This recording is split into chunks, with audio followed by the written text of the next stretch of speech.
मैं आमंत्रित करना चाहूंगी छतरपुर के माननीय विधायक आलोक चतुर्वेदी जी को। मैं बुलाना चाहूंगी प्रद्युम्न सिंह लोधी जी को, बड़ा मलहरा से विधायक हैं हमारे बीच, वो मंच पर आमंत्रित हैं। मैं बुलाना चाहूंगी राजेश शुक्ला जी को, बिजावर विधायक हमारे बीच मौजूद हैं। तो ये संवाद का दूसरा हिस्सा है जिसके लिए अब आपको मंच पर आना है। माननीय विधायक श्री प्रद्युम्न सिंह लोधी जी, स्वागत है सर आपका मंच पर। बड़ा मलहरा से विधायक हमारे बीच मौजूद हैं। राजेश शुक्ला जी से मेरा अनुरोध है कि मंच पर आ जाएं, और साथ ही साथ मेरा अनुरोध आलोक चतुर्वेदी जी से है, विधायक कांग्रेस छतरपुर, कि वो मंच पर आएं। और अब सवालों का सामना करना है उन्हें। क्षेत्र वार कितने वादे, कितने पूरे हुए, 2023 में क्या वादे, क्या कुछ समीकरण बनेंगे इस बार। सिर्फ कांग्रेस और बीजेपी नहीं, बुंदेलखंड के इस क्षेत्र में सपा बसपा भी अपना अच्छा खासा प्रभाव रखते हैं। आलोक चतुर्वेदी जी, विधायक कांग्रेस छतरपुर।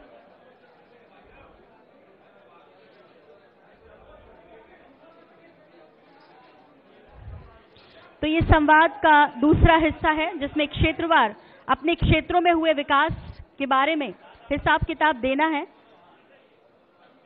माननीय विधायकों से मेरा अनुरोध है कि वो अपना आसन ग्रहण कर लें। मंच पर हमारे विशेष संवाददाता श्री अनुराग मालवीय जी हैं, जिनके सवालों का सामना करना है इन तीनों ही विधायकों को।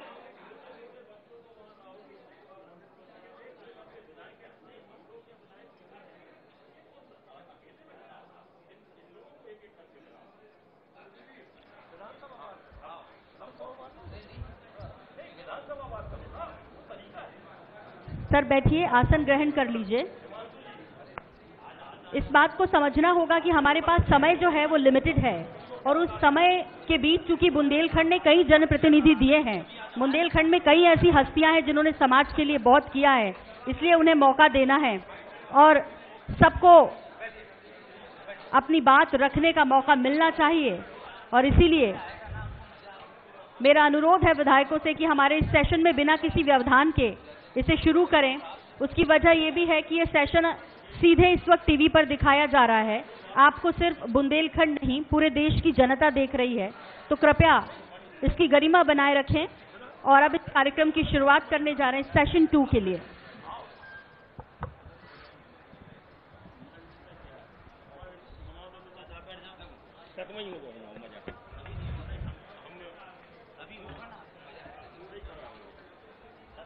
Hello, check check.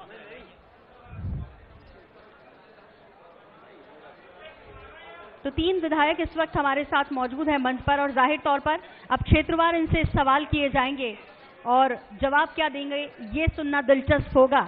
इसके लिए मैं हमारे सहयोगी अनुराग मालवीय को कहूंगी कि अब वो आगे का संचालन स्वतः संभालें।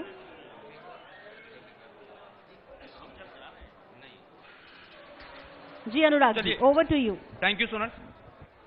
चलिए, चूंकि कार्यक्रम की ये दूसरी श्रृंखला है और काफी महत्वपूर्ण चेहरे हमारे साथ में मौजूद हैं, चर्चा शुरू करते हैं। छतरपुर विधायक जो हैं आलोक चतुर्वेदी जी, उनका हम स्वागत करते हैं।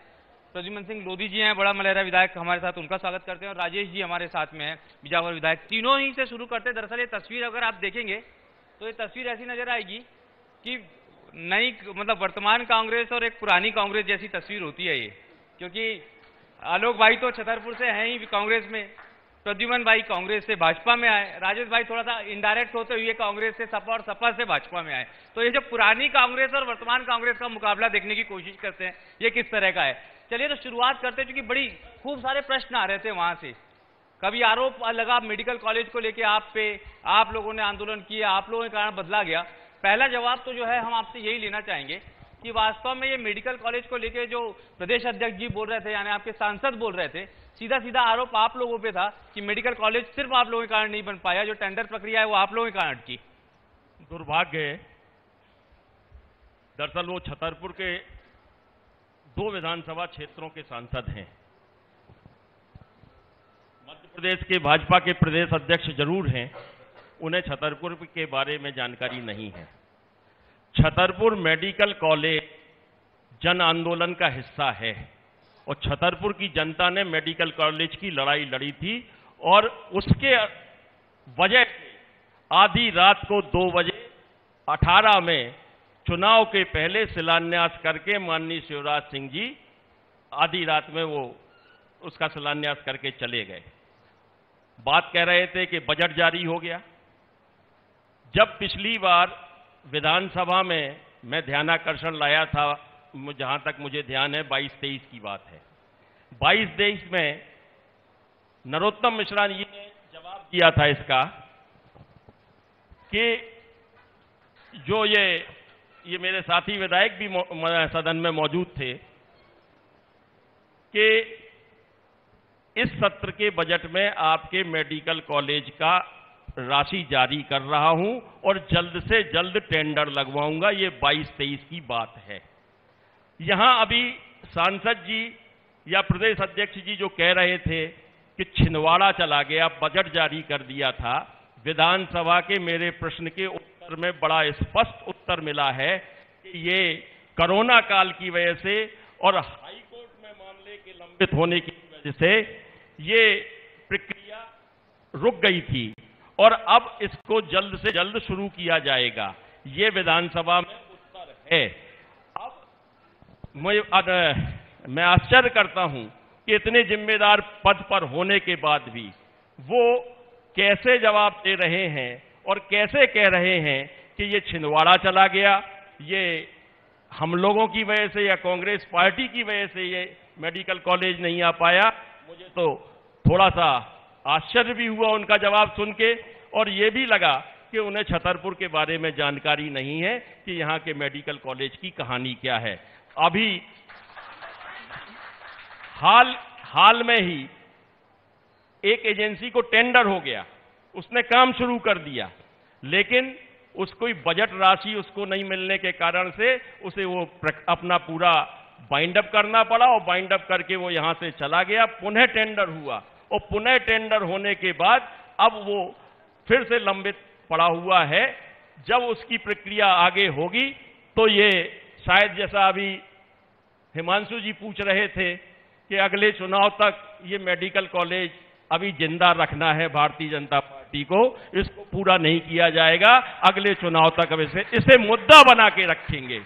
ये जो मुद्दा बनाने की कोशिश रहेगी, सारी चीजों में यही बात होती है, एक के बाद एक लगातार। मैं मेडिकल कॉलेज के संबंध में एक बात बताना चाहता हूँ। हाँ।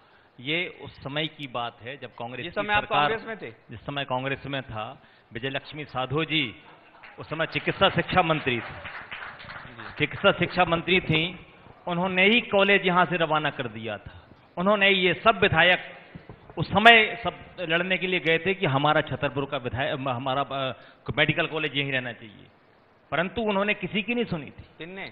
विजयलक्ष्मी साधो, माननीय कमलनाथ जी ने किसी की नहीं सुनी थी। उस समय हमारा ये मेडिकल कॉलेज यहाँ छिंदवाड़ा या महेश्वर चला गया था। हम सब विधायक लड़ने गए थे उस समय, सब लोग, पूरे छतरपुर के विधायक एक लामबंद थे कि नहीं, छतरपुर का मेडिकल कॉलेज यहाँ रहना चाहिए, परंतु वहां चला गया। बाद में ये जब भाजपा की सरकार आई, यहाँ टेंडर हुआ, फिर वो एजेंसी खत्म हो गई, चली गई। काम करने वाला एजेंसी थी। उसके बाद आगे काम क्यों नहीं हुआ राजेश जी? वो एजेंसी ने काम नहीं किया जो कॉन्ट्रैक्ट मतलब आया। सरकार आपकी थी, पर आपकी सरकार में एजेंसी ने काम नहीं किया, ये तय बात है बिल्कुल। हाँ, ये उसको कॉन्ट्रैक्ट मिला, ठेका मिला, पर वो काम नहीं कर पाए, वो ठेकेदार काम नहीं कर पाए। दोबारा अभी टेंडर हुआ है, दोबारा कोई ठेकेदार आए, अब वो काम करना। मेरा केवल इतना कहना है, प्रद्युम्न जी जो जवाब दे रहे हैं, तो क्या विधानसभा में जो जानकारी दी इनके सरकार के द्वारा वो असत्य दी थी कि ये उच्च न्यायालय और कोरोना काल की वजह से ये प्रक्रिया रुक गई थी, तो ये जानकारी असत्य थी? और इनके दोनों नेता भारतीय जनता पार्टी के बड़ा मलेरा के मंच से एक नेता कहते हैं, अभी जो सांसद जी चले गए हैं, वो कह रहे थे कि ये छिंदवाड़ा चला गया, और उसी मंच से माननीय शिवराज सिंह जी कह रहे थे कि ये महेश्वर चला गया। पहले ये दोनों नेता तय तो कर लें कि ये मेडिकल कॉलेज। और तीसरा सुन लीजिए, जब विधानसभा में मैंने नरोत्तम मिश्रा जी से पूछा, महेश्वर ही गया था, महेश्वर ही तो रुकिए, तो जब मैंने, सुन लीजिए, जब मैंने नरोत्तम मिश्रा जी से पूछा कि माननीय मंत्री महोदय, कहीं पिछली बार जैसे दतिया चला गया था, ऐसे तो हमारे मेडिकल कॉलेज के साथ नहीं हो जाएगा। तो उनका जवाब है, रिकॉर्डिंग है कि सत्यवचन महाराज अब नहीं होगा। चलिए अब मुझे ये बता दीजिए, मतलब कमलनाथ जी के दबाव में छिंदवाड़ा चला गया, नरोत्तम जी के दबाव में दतिया चला गया, एक और महेश्वर चला गया विजयलक्ष्मी साधो जी के दबाव में, वीडी शर्मा भी थे, उनका दबाव कहीं काम नहीं आ रहा था? नहीं, वैसे हमारा सोचना है, जो माननीय प्रदेश अध्यक्ष जी ने भी कहा, विधायक निश्चित तौर पे जब बजट में सत्र में इसका प्रस्ताव आया तो छतरपुर की जगह महेश्वर कर दिया गया, लेकिन माननीय अध्यक्ष जी ने एक शब्द कहा है, काफी लोगों ने सुना होगा कि एक मेडिकल कॉलेज की लागत 300 करोड़ रुपए होती है, और माननीय बीडी शर्मा साहब ने ये कहा है कि 1500 करोड़ छिंदवाड़ा में ले गए हैं, तो 4-5 मेडिकल हो गए।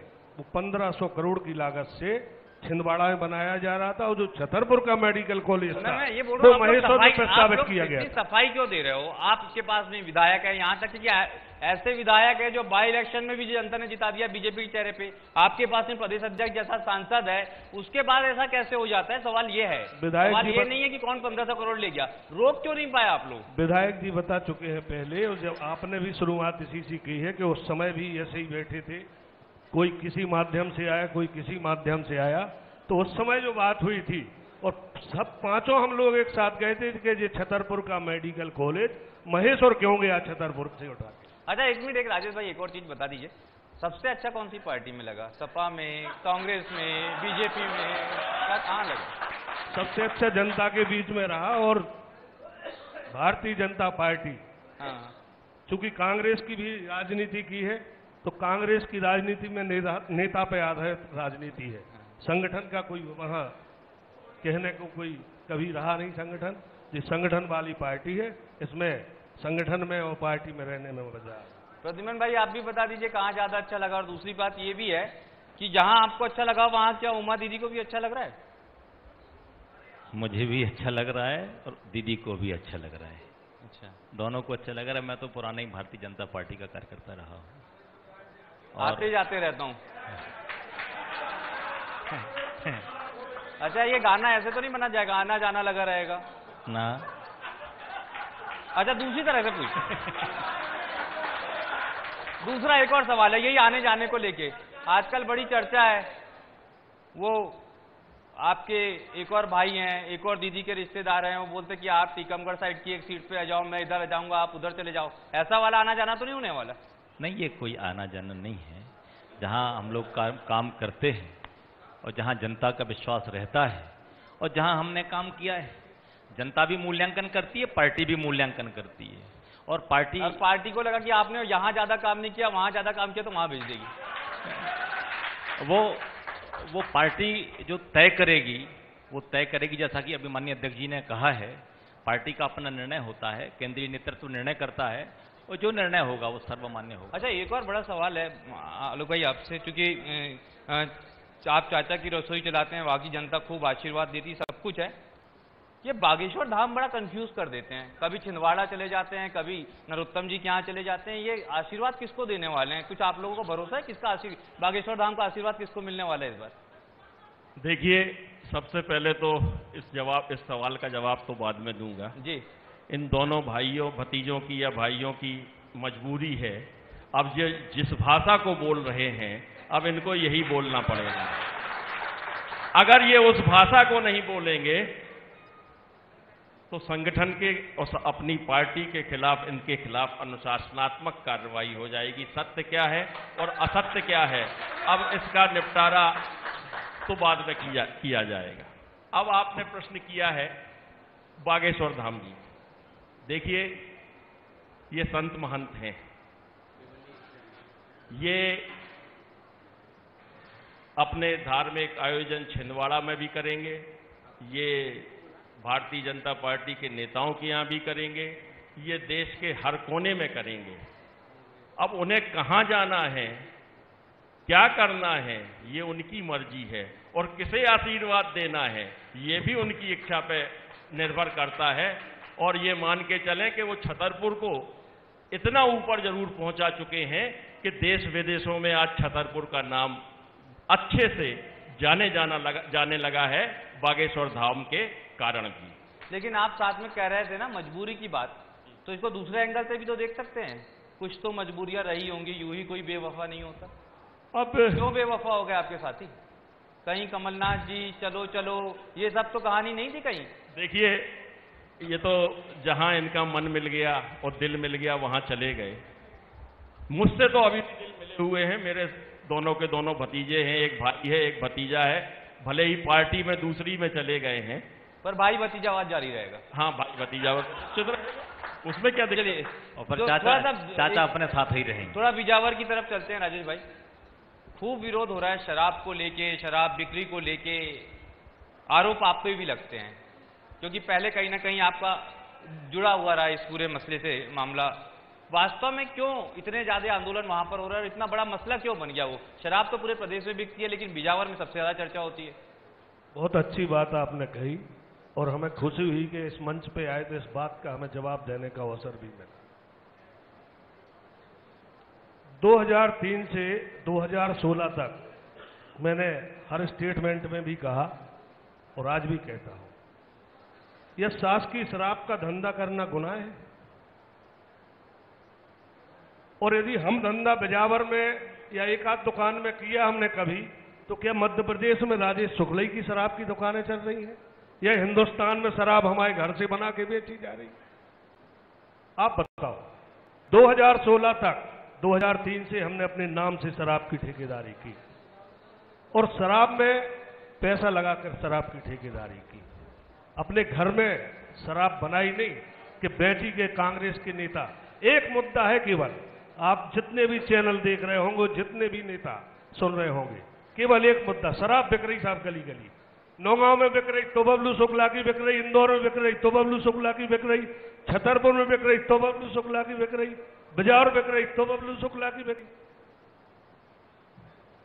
एक तरफ हमें लगता है कि कम से कम इतना सक्षम तो माने हैं हमें कि पूरे देश में शराब के मतलब गर्व से कहेंगे कि हम शराब विक्रेता हैं। आप व्यापार करना, यदि व्यापार करना शराबी नेता है तो बिल्कुल थे। 16 तक मैंने नाम से की और उसके रिकॉर्ड है मंच में, ये तो नहीं बोल सकते कि मैंने व्यवसाय नहीं किया। वैसे और ऐसे कितने नेता हैं कि जिनने इसका व्यापार नहीं किया, हमें ये बता दो। चलिए, अवैध शराब के बाद थोड़ा सा अवैध उत्खनन की तरफ भी आ जाते हैं आलोक भाई। खूब इलीगल माइनिंग का मसला उठता है और सिर्फ भाजपा के नेताओं पे आरोप नहीं लगता, ये आरोप कांग्रेस पर भी लगता है। और छतरपुर में तो जबरदस्त मसला है ये कर कौन रहा है इलीगल माइनिंग और इतना हल्ला क्यों है? देखिए, जो अवैध उत्खनन हो रहा है वो अकेले छतरपुर में नहीं हो रहा है, पूरे मध्य प्रदेश में अवैध उत्खनन हो रहा है। और अवैध उत्खनन जो ये रेत का व्यवसाय खास तौर से है, आप बगल में पन्ना चले जाइए तो यहां भी रेत का उत्खनन है, छतरपुर में भी रेत का उत्खनन है, आप भिंड और मुरैना तरफ चले जाइए तो वहां भी है, होशंगाबाद में चले जाइए आप तो वहां भी है। तो अवैध रेत के साथ में खास तौर से ये अवैध शब्द जुड़ जाता है। वैध और अवैध ये दो चीजें हैं। आदमी वैध करने का लाइसेंस लेता है और काम अवैध करता है। इसलिए ये प्रक्रिया जो पूरी चल रही है, ये शासन की और प्रशासन की नाकामी है कि इस अवैध व्यापार को वो बंद नहीं कर पा रही है। कितनी नाकामी है और कौन कौन इस नाकामी का हिस्सा है, थोड़ा सा बता दीजिए प्रद्युमन भाई। थोड़ा घबराइए मत, इधर उधर मत देखिए, सीधे बोलिए आप तो। जो लोग माइनिंग का काम करते हैं वो अच्छी तरह से जानते हैं कि वैध में अवैध कहाँ होता है और अवैध में वैध कहाँ करना है। अब ये बड़े लोग हैं और सब प्रकार से परिपूर्ण हैं, तो वैध अवैध की परिभाषा चाचा के अलावा कौन जान सकता है? तो देखो, ये इन्होंने बहुत अच्छी बात कही, बिल्कुल सही है। मैं लगभग 40 वर्षों से, ये मेरे लिए खासतौर से माइक दिया गया है। क्या भैया मत करो ऐसा, वैसे ही चाचा नाराज हैं बाकी भतीजों पर। आप तो ये लीजिए। हाँ, बदल लिया जी जी। मैंने ये जो माइनिंग की इन्होंने बात की है, ये बिल्कुल सत्य है। मैं 80 से माइनिंग का काम कर रहा हूं, मेरा परिवार माइनिंग के व्यवसाय में है। लेकिन आज तक एक भी मामला अवैध उत्खनन का मेरे ऊपर नहीं है। दूसरा, प्रद्युम्न के बाई इलेक्शन में सरकार के द्वारा एक जबरदस्ती अवैध उत्खनन का एक मामला मेरे ऊपर बनाया गया था और यह दिखाने की कोशिश की गई थी कि मैं अवैध उत्खनन का काम करता हूं। 40 वर्षों में एक प्रकरण नहीं है। ऐसे भारतीय जनता पार्टी की जो कार्यशैली है वो दबाव बनाने की है, छवि खराब करने की है और एन केन प्रकारेण अपनी तरफ खींचने की है। और उसी का परिणाम है कि कांग्रेस की सरकार खरीदी गई और चलती हुई सरकार को गिराया गया और उस पर ये लोग काबिज होकर पूरे मध्य प्रदेश में जो जनता ने जनादेश दिया था कांग्रेस पार्टी को, उसको इन्होंने खरीद फरोख्त करके अपनी सरकार बनाने का काम किया। लेकिन ये सब तो ठीक है, वो जब खरीद फरोख्त हुई उसके बाद में आपने इतना इजी कैंडिडेट दे दिया, वो भी आपके नेतृत्व में चुनाव लड़ रहा था। आपने बोला संत हैं, साधु हैं, उमा जी की छवि वाली है, राम सिया, और इस तरह बुरी तरह हार गई। अगुवाई तो आप ही की थी। देखिए, उसमें भी वही चाल थी ना, मुझे किसी तरीके से बड़ा मलेरा क्षेत्र से बाहर किया जाना था और 3 दिन पहले मुझे बड़ा मलेरा क्षेत्र से बाहर किया गया और उसके बाद जो खेल वहां चला है आधी आधी रात को, वो आपको भी मालूम है, यहाँ की छतरपुर की जनता भी जानती है कि क्या हुआ था वहां। छतरपुर की जनता भी जानती है। ये तो बड़ा आरोप लग गया आप पे, आप लोग ने बात कर दिया। कुछ बड़े बड़े और मोटे मोटे क्वेश्चन है, बहुत इंपॉर्टेंट है। एक एनटीपीसी को लेके आए, रोजगार की यहाँ लगातार बात होती है लेकिन वो आ ही नहीं पा रहा। जिम्मेदारी तो आप लोगों की बनती। कभी विधानसभा में सवाल लगाया कि जब आप लोगों के लिए उद्योगों की बात होती है तो उद्योग लग क्यों नहीं पाते आपके जिले में, आपके विधानसभा क्षेत्र में? आज इसके बाद रियो टिंटो की भी बात होगी, डायमंड की भी बात होगी। पहले एनटीपीसी का बता दीजिए थोड़ा सा। एनटीपीसी में जो मेरी जानकारी में है कि एनटीपीसी के लिए एक तो पानी की जरूरत थी, तो एक हमारे यहाँ धर्मपुरा में बांध बनाने की तैयारी थी और उसका करोड़ों अरबों रुपया मुआवजा भी बांट दिया गया है सरकार के द्वारा। लेकिन जब पानी के लिए जो साधन जुटाए जा रहे थे, जब उनने देखा कि यहाँ हार्ड स्टेटा नहीं है और यहाँ बांध नहीं बन सकता है, तो आज भी किसानों को मुआवजा मिल चुका है, जमीनों को, जमीन शासकीय अधिग्रहण कर ली गई है। ऐसा ही सांदनी बांधनी में हुआ, बरेठी में हुआ। हाँ, मैं समझता हूं कि आपको चूंकि एनटीपीसी से जुड़े गए तो ज्यादा जानकारी होगी, लेकिन मेरी जानकारी में जो है मैंने बताया आपको। क्या अपडेट है इसका? देखिए, एनटीपीसी का जो मामला था ये बिजौर में ही घोषणा हुई थी जब ज्योतिरादित्य सिंधिया जी मंत्री थे अपने यूपीए सरकार के जी, और ये लगभग बाइंड अप हो चुका था यहां से। उसके पश्चात जब केंद्र में भारतीय जनता पार्टी की सरकार बनी और ये बाइंड अप हो गया था, हम सभी बुंदेलखंड के विधायकों ने वहां पर एक अशासकीय संकल्प सदन में लाए थे और वो अशासकीय संकल्प सर्वसम्मति से पारित होके दिल्ली गया था और उसमें ये तय हुआ था कि थर्मल पावर जो बनने थे वो प्रोजेक्ट बंद कर दिए गए हैं, लिहाजा एनटीपीसी का ये जो मामला है ये या ठंडे बस्ते में या बंद कर दिया गया है। तो वहां हम लोग, मेरे साथी सब लोग उसमें सम्मिलित थे, हम सब लोगों ने मिलकर उस अशासकीय संकल्प को वहां पारित कराया और ये तय हुआ कि जो एनटीपीसी का प्रोजेक्ट आना है वो एनटीपीसी का प्रोजेक्ट अब थर्मल पावर के नाम से आएगा। तो उस पर मैं अड़ गया था कि अगर आप थर्मल के नाम से मुझको दे रहे हैं तो मुझे कम से कम 1000 मेगावाट का ये एनटीपीसी का प्रोजेक्ट चाहिए है। और उसी के परिणाम के बाद वहां से वो स्वीकृति मिली। तो जो यहां पर भूमि है आपके बसारी के पास में, सांदनी बांधनी में, और इसके बाद बिजौर के अंदर बैरवाड़ा किशनगढ़ के वहां पे उतनी ही, उससे कहीं उतनी ही जमीन और अधिग्रहित की गई और हमारे यहाँ का 1000 मेगावाट का सोलर प्लांट यहाँ के लिए स्वीकृत हुआ। लेकिन इसके बाद वो कहाँ ठंडे बस्ते में डला है ये किसी को जानकारी नहीं है। ये परिस्थितियां एनटीपीसी की पूरी जो कहानी है। चलिए एक और छोटे से उद्योग की बात हो जाए फटाफट। आपको तो बड़ा मलेरा के पास से बिल्कुल, अगर आप थोड़ा सा जाएंगे तो हम जैसे ही जैन मंदिर के आगे जाते हैं तो फिर लग जाता है माइनिंग एरिया और डायमंड प्रोविजन में आ जाता है। वो प्रोजेक्ट भी अटका वंडर डायमंड प्रोजेक्ट हमारा देश का बड़ा का बिरला डायमंड माइनिंग को कंपनी को वो मिला था, परंतु उसी समय कोरोना का संकट आया और उसके कारण सेव फॉरेस्ट और हमने बहुत ज़्यादा आगे बढ़ाया और अंत में बात ये आई एनजीटी और में जाके फंस गया मामला और अभी वहाँ रुका हुआ है। जैसे ही वहाँ की परमिशन मिलेगी वंडर डायमंड प्रोजेक्ट हमारा दोबारा मेडिकल कॉलेज हो, एनटीपीसी हो या फिर डायमंड प्रोजेक्ट हो, चुनाव तक ऐसे ही लटके रहेंगे मुझे लगता है। ये फंसाने का काम तो अपने ही लोग तो करते हैं। चलिए देखते हैं कौन कौन एक मिनट देखिए, अभी आपने हमारे यहाँ की 2 ही 3 चीजें क्या की हैं। ये ना मुद्दा है जी, छतरपुर का सवाल है जी। और छतरपुर की अगर बात आप करने आए हैं तो बात पूरी करके जाएंगे यहाँ से। बिल्कुल बिल्कुल। देखिए, आपने कैद कर लिया है। हाँ बिल्कुल कर लिया। छतरपुर का मामला है, आपने मेडिकल, एनटीपीसी और तीसरा मुद्दा आपने मेडिकल प्रोजेक्ट लिया। अभी आप केन बेतवा लिंक परियोजना भूल गए। केन बेतवा लिंक मतलब आपको क्या लग रहा है कि केन बेतवा लिंक का अगर चर्चा होगी तो आपको फायदा होगा, नुकसान होगा? भाई साहब आप सुनिए तो, सुनना नहीं है आपको। दिक्कत तो ये है कि आपने सांसद जी जो बोल के चले गए आपने उसको मान लिया। नहीं सर, आप बोलिए ना। बिल्कुल। केन बेतवा लिंक परियोजना माननीय अटल जी की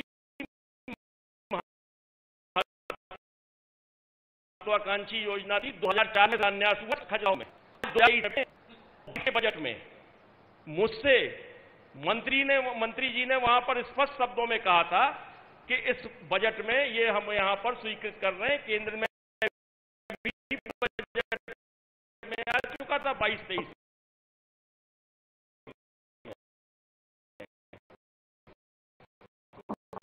आज हम 23-24 में बैठे हैं। पुणे बेतवा की धरातल पे नहीं है, अभी भी लापता है। पता नहीं चल रहा है कि केन बेतवा कहां है।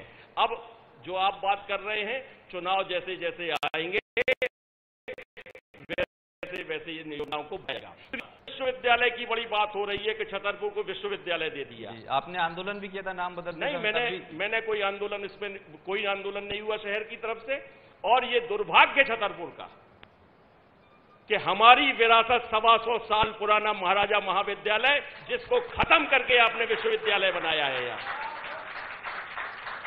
अरे आप विश्वविद्यालय देने की 9 साल पहले घोषणा कर चुके थे, देते ना विश्वविद्यालय। किसने मना किया था? उसका पत्थर गाड़ गए हैं, राशि नहीं दे गए। पत्थर जरूर गड़ गया है। ये विश्वविद्यालय आप बनाने जा रहे हैं, क्या दिखाना चाहते हैं आप छतरपुर के लोगों को? ये दिखाना चाहते हैं? ये विश्वविद्यालय की स्थिति है। एक महाराजा महाविद्यालय जो हमारा 125 साल पुराना यहां का एक इतिहास है, जिसके शताब्दी आयोजन में राष्ट्रपति, महामहिम राष्ट्रपति जी आए थे। आपने वो महाविद्यालय समाप्त कर दिया।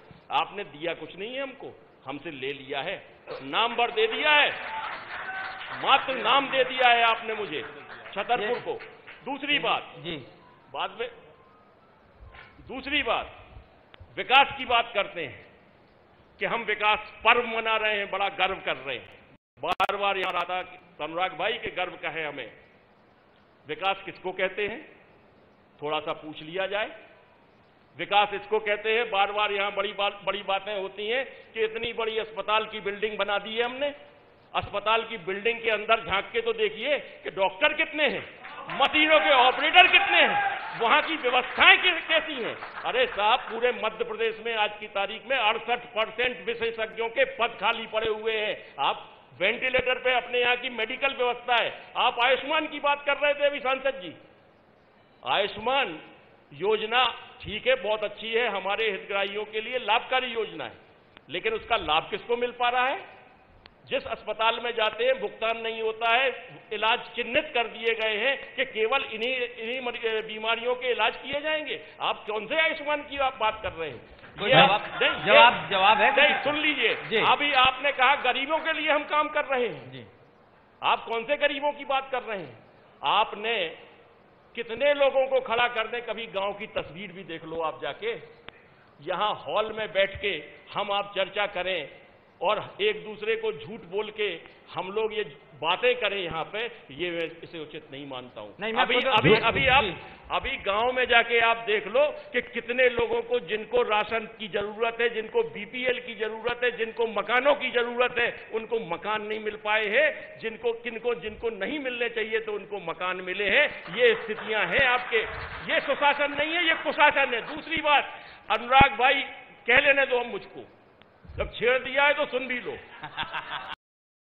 सर हमें भी सुनना पड़ेगा। हाँ, तुम भी हमें भी सुनना। आप बात करते हो, ये सरकार सिर्फ घोटाले, भ्रष्टाचार और महंगाई और उस पर चल रही है। ये आप देखिए, ये हम वही कह रहे थे। इसके बाद आप ही आएंगे, इसके बाद नहीं, आपका मौका भी आएगा। आप भी बोलना। आप जो अभी बात कर रहे थे जी, आदिवासी और दलितों के ऊपर सीधी और आपका छतरपुर की घटना पर्याप्त नहीं है कि ये कुशासन का इससे बड़ा उदाहरण आपको कौन सा चाहिए? ये आपकी भाजपा सरकार है के जिले में कोई जवाब है? एक तरफ आप लोग जा रहे हैं, आज पूरे प्रदेश में आज आप लोग जो है वो रविदास जी के यहाँ जाके अलग अलग जगह सम्मान कर रहे हैं, लेकिन जिस तरह का ये पूरा घटनाक्रम हुआ उसका कोई जवाब है आप लोगों के पास में? वो जो भी आप कह रहे हैं बाकायदा उस पर कार्रवाई हुई है, और पहले सब कुछ हो जाए फिर कार्रवाई कर दी जाए। जब एक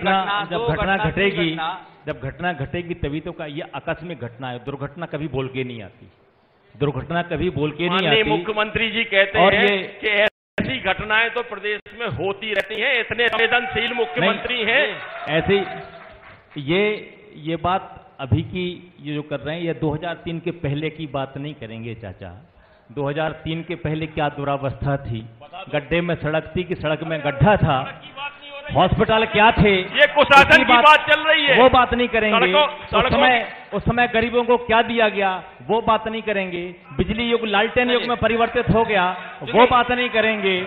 आज क्या सुधार हुआ वो बात करिए, आज उससे कितना अपग्रेड हुआ है वो बात तो करिए। चलिए, समय का अभाव है, फटाफट हरिओम अगर कुछ सवाल हैं यहाँ पे वर्तमान विधायक, क्योंकि यहाँ के स्थानीय लोग हैं, थोड़े से सवाल हम ले लेते हैं।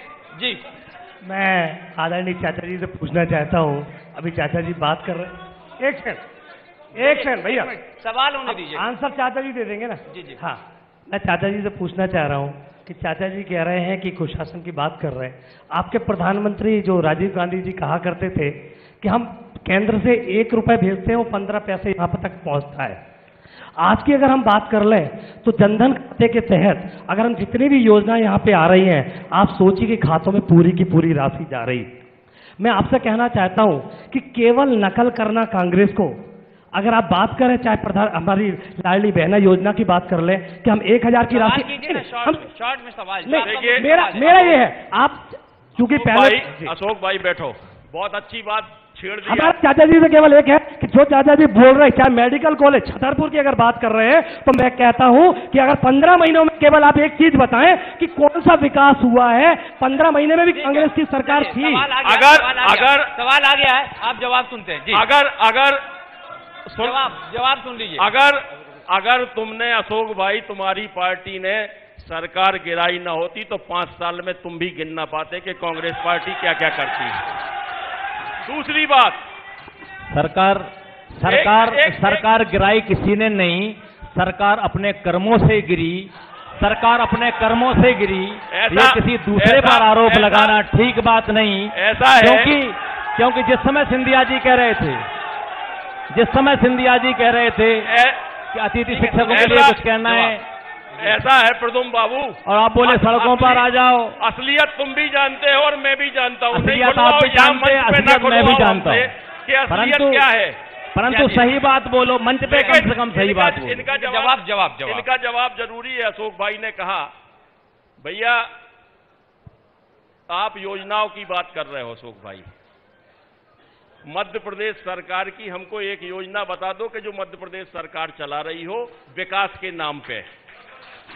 ये जितना जो कुछ हो रहा है केंद्र के पास से ही आ रहा है। आप अभी तारीफ कर रहे थे सांसद जी, सीएम राइज स्कूल हमने बनाए, आपने इसके पीछे क्या किया? उन्नयन की बात कर रहे थे। 4.5 साल हो गए हैं, एक स्कूल नहीं मिला है हम लोगों को उन्नयन के लिए। आप कौन सी बात करते हैं उन्नयन की?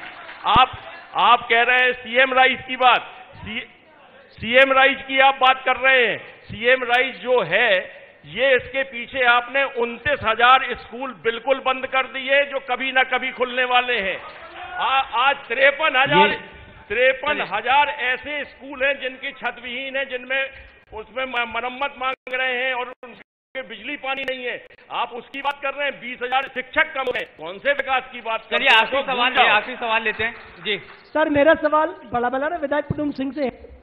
आप 2003 की बातें कर रहे हैं, अभी लेटेस्ट की बात है। जब कमलनाथ सरकार गिरी तो आप मुख्यमंत्री निवास के बाहर रोते हुए दिखाई दिए,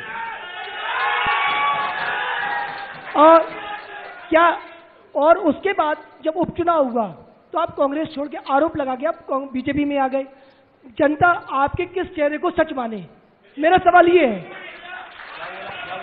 जी, आप एक बार सवाल फिर से जरा रिपीट कर दीजिए स्पष्ट रूप से। Sir I have repeated the question again.